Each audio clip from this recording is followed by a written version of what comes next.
કરીને નાચે છે.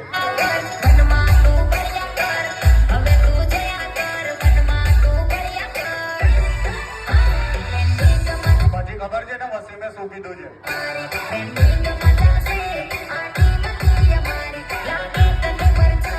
પોસ્ટરના પૈસા નતા એટલે ફોનમાં લઈને આયા હે ને.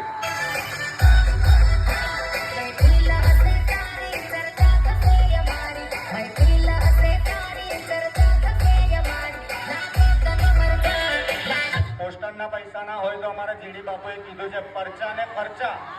ખર્ચા શું? ખર્ચા. પરચા અને ખર્ચા એટલે લોગાની કિંમત છે અને જેને બી વેમ હોય એ ગાડી બાજુમાં લગાવી દો.